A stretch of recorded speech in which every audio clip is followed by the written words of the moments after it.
지난주 지인과 함께 식사를 하게 되었는데 이분이 요리를 시키는데 팔보채를 시켰습니다. 팔보채를 이렇게 음식을 먹는데 깜짝 놀랐습니다. 어떻게 이렇게 맛이 있을 수 있을까? 한 번씩 먹는 팔보채지만 예전에 먹어왔던 팔보채의 맛이 아니라 정말로 맛의 신세계를 느낄 수 있는 팔보채였습니다. 여러분, 팔보채가 뭡니까? 팔보채는 8가지의 보배로운 재료가 사용되어졌다고 해서 팔보채, 거기다가 채는 차이, 채소라는 뜻입니다. 거기에는 여러 가지 새우라든지 해삼이라든지 전복이라든지 오징어, 또 그리고 청경채, 죽순, 양송이 이런 것들을 넣어서 아주 이 기름, 매운 기름을 섞어서 이렇게 볶는 요리가 팔보채인데, 팔보채가 예전에 먹었던 팔보채가 아닌 이렇게 다른 팔보채가 어떻게 맛을 낼 수 있을까? 거기에는 이유가 있었던 것이죠. 너무나도 싱싱한 재료를 사용했고, 특별히 그 맛 안에 입안에 솔향이 가득한 송이버섯이 안에 간에 들어있었고, 그래서 일반 팔보채와는 다른 그런 팔보채의 맛을 내었던 것 같습니다. 여러분, 홈쇼핑 요즘 한 번씩 듣습니까? 쇼호스트라 그러죠. 이분들이 요즘 특별히 환절기이기 때문에 옷에 대한 선전을 많이 합니다. 재킷이라든지 체육복이라든지 잠바라든지 여러 가지를 하는데, 코트를 이렇게 하는데 꼭 하는 말이 있습니다. 여러분, 이 제품은 일반 제품과는 다릅니다. 백화점으로 들어가는 제품입니다. 자, 보십시오. 밑단이 아주 섬세하게 이렇게 끝단이 처리가 잘 되었습니다. 일반 사람이 볼 수 없는 안쪽에까지도 마감이 잘 되어져 있고 이렇게 아주 특별합니다. 그리고 이 원료를 보면은 여러분, 보통 원료와 다릅니다. 아주 천이 재질이 아주 탄력이 있고 물에도 방수를 이렇게 하기도 하고 이런 걸 가지고 이야기를 합니다. 똑같은 일반 자켓과 다르다는 겁니다. 여러분, 예수를 믿는 데도 마찬가지입니다. 예수를 믿으면 여러분 모두가 다 천국에 들어갑니다. 하나님으로서의 삶을 살아갑니다. 그런데 다 같은 하나님의 자녀인데, 그러나 어떤 사람들은 존경을 받고 인정을 받고 사랑을 받고 이야, 이렇게 감탄을 받을 만한 그런 사람이 있는 반면에, 어떤 분에게 교회 갑시다 그러면은 말도 하지 마십시오. 내가 아는 교회 다니는 사람들은 생각하기도 싫어요. 얼마나 이기적이고 얼마나 자기밖에 모르고, 그런 사람, 나는 교회 다니는 사람 싫어해요. 이런 이야기를 합니다. 분명히 교회 다니는 사람은 분명히 구원을 받고 하나님의 자녀인데 왜 세상 사람들 앞에 그런 소리를 들어야 합니까? 그런데 어떤 사람은 우리 교회 한번 갈까요? 라고 이렇게 이야기를 하면은, 제가 형편이 되지 않아서 그런데 정말로 당신을 보니까 나도 교회 가고 싶어요.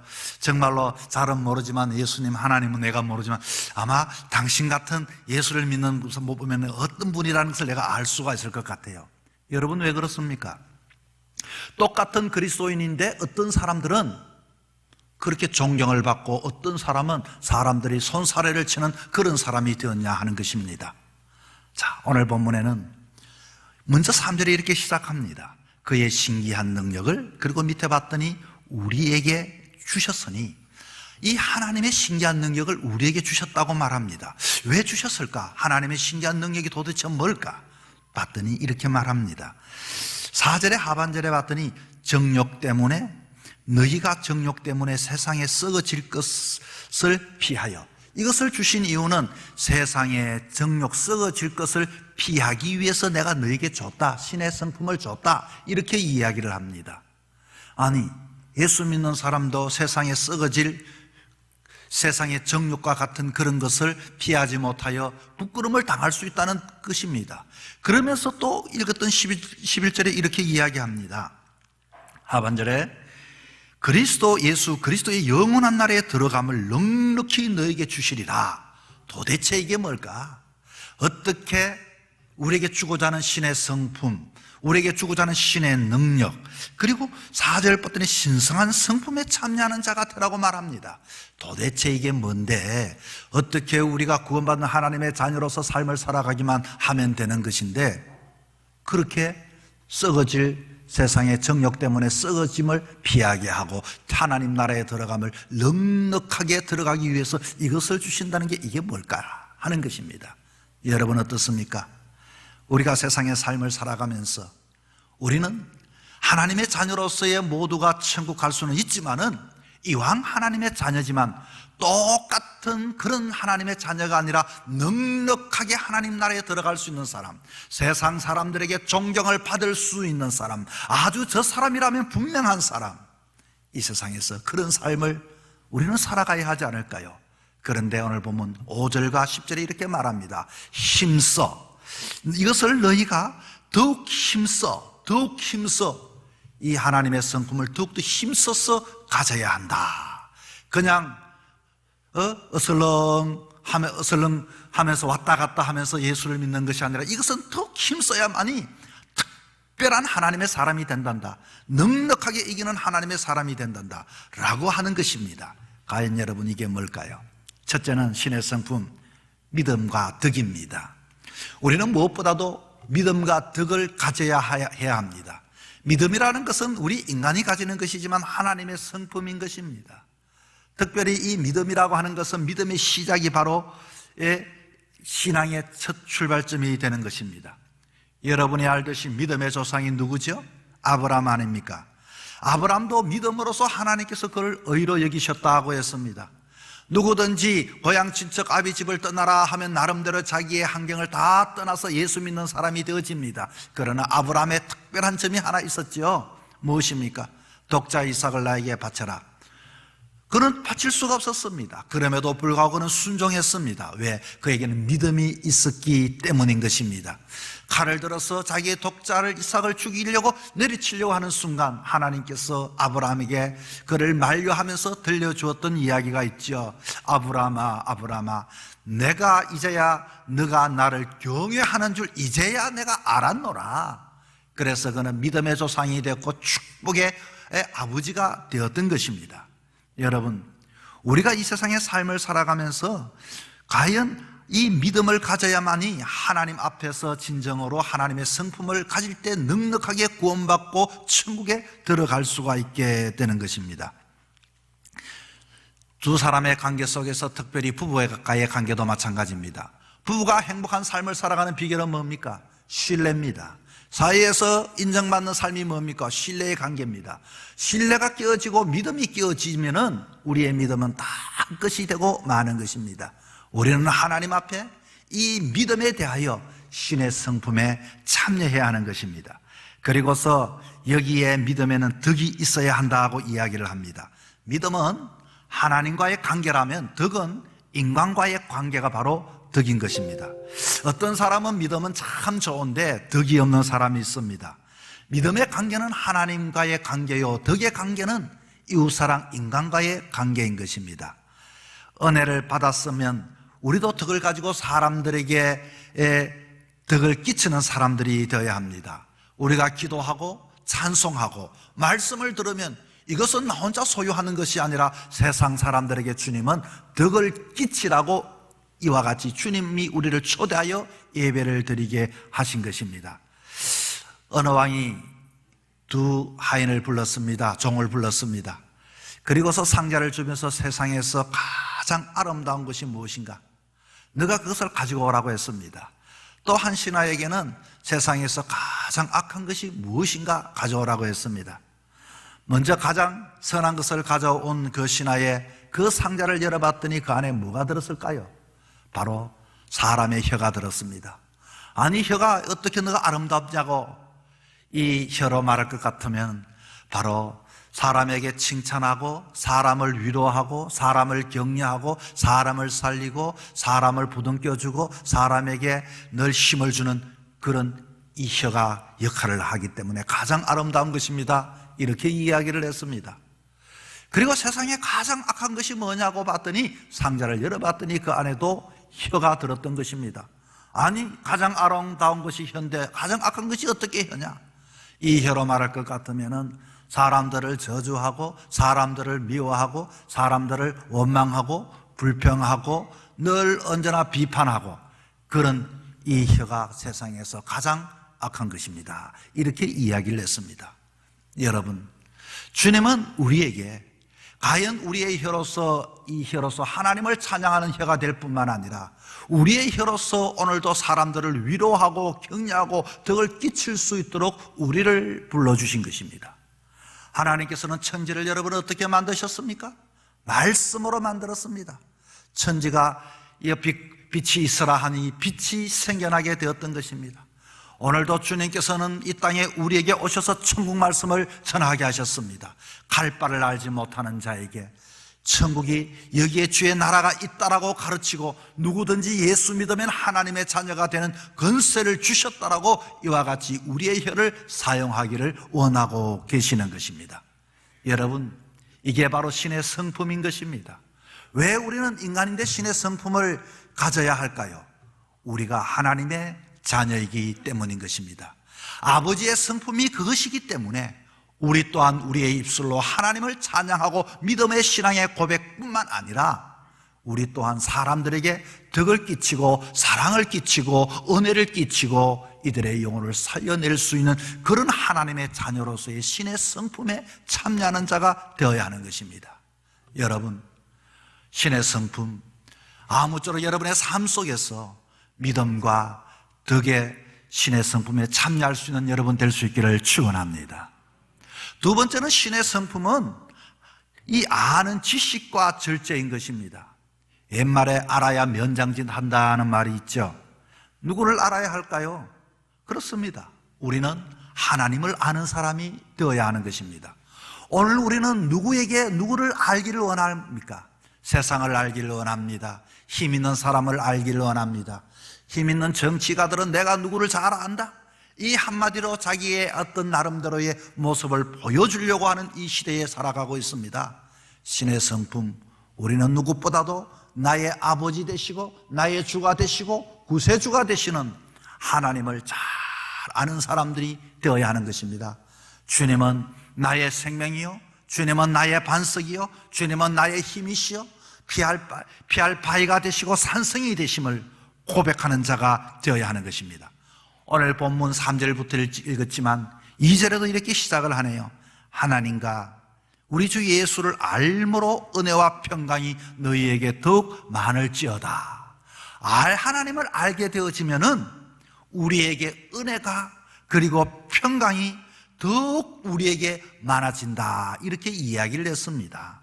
여러분, 우리가 하나님을 알게 되면 하나님의 은혜를 알게 됩니다. 모든 것들이 선물이고 모든 것이 하나님의 은혜고 모든 것이 그저 주시는 하나님의 놀라운 사랑임을 우리는 발견하게 되어지는 것입니다. 우리가 왜 세상에 대하여 지식을 알려고 할까요? 조금 더 많은 혜택을 누리기 위해서, 조금 더 많은 평강을 누리기 위해서, 이 분쟁의 시대에 말입니다. 그러나 주님을 알게만 안다면 주님은 우리에게 평강을 주시겠다고 했습니다. 알게만 안다면 주님께서 우리에게 언제나 이와 같이 풍성함을 허락해 주시겠다고 약속을 해 주신 것입니다. 특별히 성경에 나오는 베드로는 주님을 알아서 평생 주님을 따라가는 제자가 되었습니다. 여러분, 베드로가 예수님께 부름받았을 때에 그는 밤이 맞도록 고기 한 마리를 잡지를 못했습니다. 그런데 예수님이 찾아와서 그에게 깊은 데로 가서 그물을 내리라고 했습니다. 어떻게 내가 평생을 먹고 마시는 일에 있어서 뿐만 아니라 일생을 그 바닷가에서 지냈는데 어떻게 저 사람이 나에게 깊은 데로 가서 이 새벽에 그물을 내리라 하느냐? 물론 거절할 수도 있지만 반신반의로 순종하여 그물을 내렸더니 고기를 많이 잡게 되어졌죠. 그때서야 그는 깨달았습니다. 아, 주님은 보통 분이 아니구나. 그는 엎절이 어절하면서 이렇게 말했습니다. 선생이여, 나를 떠나소서. 자기 자신이 너무 속되기 때문에 그렇습니다. 그러나 그는 어떤 사람이 되었습니까? 주님과 평생 같이 하는 인생의 삶을 살았던 사람이 되었던 것입니다. 주님을 알면 알수록 주님을 알고 있다는 그 자체가 얼마나 힘이요 능력인 것을 알았기 때문인 것입니다. 그러나 여러분, 이 땅에 우리가 삶을 살아가면서 알므로써 지식에 대한 것만 가지고 있다 보면 사람은 교만하게 되어집니다. 어떻게 할까요? 아는 지식과 절제라고 했습니다. 절제는 자동차의 브레이크와도 똑같습니다. 세상에 아무리 좋은 자동차를 타고 다녀도 여러분 무엇이 필요합니까? 그렇습니다. 브레이크가 필요합니다. 절제가 필요합니다. 빨리 달리는 것만이 능사가 아닙니다. 우리가 서야 할 때를 알아야 합니다. 가야 할 때가 중요한 것이 아니라 잘 서는 사람이, 그 사람이 더욱더 훌륭한 사람이 되어지는 것입니다. 이 절제, 여러분, 절제는 자기 자신을 통제하는 힘입니다. 여러분, 예수 믿으면서 가장 힘든 것 중에 하나가 뭘까요? 바로 절제입니다. 좋지 않는 말 참다가 그 상대방의 가슴에 이 참지 못하여 입이 건질건질하게 한마디 툭 던졌는데 상대에게 상처를 줄 때가 얼마나 많이 있습니까? 여러분, 가까운 사람들에게 우리는 절제하지 못하여 상처를 주며 살아갑니다. 우리는 먹어도 때로는 잠을 자도 언제든지 절제하는 사람들이 되어야 합니다. 먹는 데서도 한 숟가락 그것 절제하지 못하여 먹다가 여러분, 오늘도 내가 많이 먹었구나, 그런 경우가 얼마나 많던가요? 여러분, 신의 성품 그렇습니다. 하나님을 아는 지식과 절제, 여러분도 주님을 닮아 그와 같은 성품을 가지기를 힘쓸 수 있는 여러분이 될 수 있기를 축원합니다. 세 번째는 신의 성품, 인내와 경건인 것입니다. 인내라고 하는 것도 참 쉬운 일이 아닙니다만, 그런데 사람들은 세상의 삶을 살아가면서 참 인내를 잘하는 듯합니다. 자식 때문에 인내하고, 내가 서글퍼도 인내하고 참고 기다립니다. 그런데 어떤 경우에 인내하지 못하지요? 내 자존심이 무너지는데, 죄송합니다만 대부분의 많은 사람은 교회에서 말 한마디 잘못 들으면 도무지 참을 수가 없는 사람들이 있습니다. 여러분이 인내라고 하는 단어는 뒤에 봤더니 인내와 경건이라는 단어가 있습니다. 무엇을 인내해야 하는가? 신의 성품의 인내는 경건이라고 하는 것과 연관이 되어 있습니다.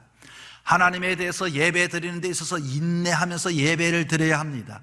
기도하는 일에서 인내를 가지고 기도하는 훈련을 해야 하는 것입니다. 그래서 우리는 경건한 사람은 누워도 하나님을 생각하고 앉아도 하나님을 생각하고 쭉 인내하는, 경건에 있어서는 이 인내가 필요한 것입니다. 다윗이 바로 그런 사람입니다.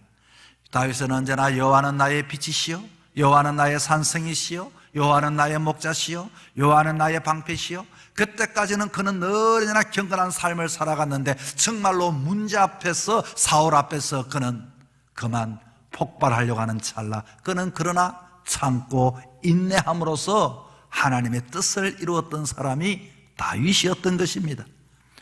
우리는 누구 앞에 경건한 삶을 살아가야 할까요? 하나님 앞에 경건한 삶을 살아갈 때 인내하며 살아가야 합니다. 우리는 옆에 있는 이웃과의 삶을 살아갈 때, 경건한 삶을 살아갈 때 인내해야만이 우리의 경건이 계속되어지는 것입니다. 그리고 우리의 경건은 내 자신 스스로가 경건한 삶을 살아가야 하는 것입니다. 그것 참지 못하고 한순간에 다 무너지면 안 됩니다. 우리는 내 자신이 경건의 훈련을 받기 위해서 인내하고 인내하는 것입니다. 오늘 본문 12절에 이렇게 말합니다. 무릇 그리스도 예수 안에서 경건하게 살고자 하는 자에게는 핍박이 있으리라. 여러분, 무슨 말씀인 줄 아시겠죠? 경건하게 살려고 하는 사람이 핍박이 있다, 그 말입니다. 예수 잘 믿으려고 애쓰는 사람들 앞에 꼭 시험이 있어서 우리가 인내하지 못하는 경우가 많이 있습니다. 내가 이렇게 충성한들 뭐하랴, 내가 이렇게 봉사한들 뭐하랴, 내가 이렇게 혼자서 이렇게 어두운데 기도한들 뭐하랴. 여러분, 그렇지가 않습니다. 우리의 하나님의 성품이기 때문에 힘든 것입니다. 우리는 인내해야 하는 것입니다. 아무쪼록 여러분, 경건하게 살고자 하면 핍박도 있습니다. 경건하게 살고자 하면 어려운 점도 있습니다. 그러나 아무쪼록 여러분, 경건의 삶을 위하여 인내할 수 있는 여러분 될 수 있기를 축원합니다. 네 번째는 이 신의 성품의 형제 우애와 사랑인 것입니다. 성도라면 형제를 사랑하는 일에 힘써라, 이렇게 다 이야기를 하죠. 그런데 왜 형제를 사랑해야 하는가? 형제가 누군가? 여러분, 형제의 정의는 제가 한번 이렇게 정해봤습니다. 형제는 멀리 있는 사람도 아니고 가까이 있는 사람이 아니라 바로 내가 형제입니다. 여러분, 저 사람에게 형제는 바로 내가 되는 것입니다. 그 사람에게 바로 형제는 내가 되는 것입니다. 내 입장에서 형제는 나와 다른 사람이지, 그 사람의 입장에서 형제는 가장 가까이 생활하는 사람이 그분의 형제가 바로 내가 되는 것입니다. 그러므로 우리는 형제를 사랑해야 하는 것입니다. 우리는 이웃에게, 그리고 내가 때로는 먹을 것, 입을 것 공급받으면 사랑인 줄 압니다. 물론 사랑입니다. 그러나 여러분, 그것도 사랑이지만 가장 큰 사랑은 어떤 사랑일까요? 신의 성품의 사랑, 그것은 영혼을 구하는 일인 것입니다. 무엇보다도 내 자신이 하나님 앞에 영혼이 구원받는 이 사랑, 그리고 무엇보다도 나와 가장 가까이 있는 사람, 자식, 자녀, 형제, 친척들, 이웃들, 동료들이 나로 인하여 저들의 영혼이 구원받는 것만큼, 그 형제의 우애가 사랑만큼 큰 것은 없는 것입니다. 여러분, 우리가 세상의 삶을 살아가면서 하나님의 신의 성품, 우리는 왜 이와 같은 삶을 살아가야 할까요? 그것은 하나님의 자녀이기 때문인 것입니다. 하나님의 자녀들은 누구를 닮아야 하는 것입니까? 아버지 대신 하나님을 닮는 자만이 하나님의 자녀가 되어질 수가 있습니다. 김동인 씨가 1932년 단편소설에 발가락이 닮았다고 하는 단편소설을 썼습니다. 거기에 나오는 주인공 M이라고 하는 사람이 이 늦가기로 결혼을 했는데 이 아내가 임신하여 아이를 낳았습니다. 그런데 자기 자신도 아이를 낳을 수 있는 형편도 안 되는데 그만 아내가 아이를 낳았으니 정말로 이거 참 겸념쩍기 그지없는 일입니다. 그래서 병원에 가서 확인을 해봤더니 자기도 아이를 낳을 수가 없는데, 그런데 이 아이가 정말로 자기의 자식인가 묻다가 나중에는 이렇게 이야기합니다. 의사에게, 내가 가만히 보니까 그 아이 발가락이, 내가 중간 발가락이 더 긴데 그 아이의 발가락이 나와 똑 닮았습니다. 그렇게 이야기를 했습니다. 그랬더니 의사가 한술 더 떱니다. 선생님, 발가락만 닮은 것이 아니라 그 아기가 선생님 얼굴과도 똑 닮았습니다. 여러분, 모든 사람들은 자기와 닮기를 원합니다. 오늘도 하나님은 하나님의 자녀인 우리가 주님을 닮기를 원합니다. 성품을 닮기를 원합니다. 모습을 닮기를 원합니다. 여러분은 무엇이 닮았습니까? 인생의 삶의 그 나무에서 우리는 그 열매를 맺는 자가 되어야 합니다. 악한 사단 마귀는 언제나 우리에게 열매 맺지 못하도록 늘 언제나 해방을 합니다. 오늘 8절 말씀 보면 열매 없는 자가 되지 않게 하려니와, 여러분, 예수를 믿는 사람들에게는 열매가 있어야 하는 것입니다. 신의 성품, 주님은 언제나 하나님의 자녀들이 이런 풍성한 열매를 맺어 주님과 닮기를 원하고 있는 것입니다. 우리는 어떤 성품을 가졌습니까? 우리는 누구의 자녀입니까? 하나님의 자녀는 또한 누구를 닮아야 합니까? 다시 여러분 11절 제가 한 번 더 읽겠습니다. 이같이 하면, 즉 신의 성품에 참여하면 우리 주 곧 구주 예수 그리스도의 영원한 나라에 들어감을 넉넉히 너에게 주시리라. 우리의 신앙의 포커스가 어딜까요? 넉넉히 들어갈 수 있는 그 천국, 하나님의 자녀, 우리들의 모습을 보고 너는 주님을 닮았구나, 너는 하나님의 자녀구나, 이리 오너라.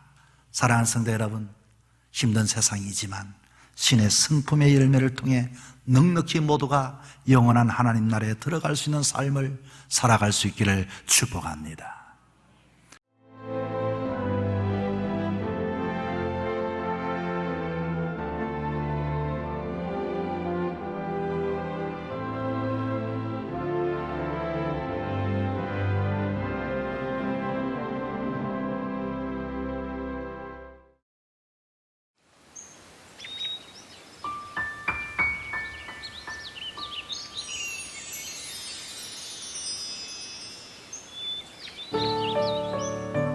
생명을 살리는 방송 CBS TV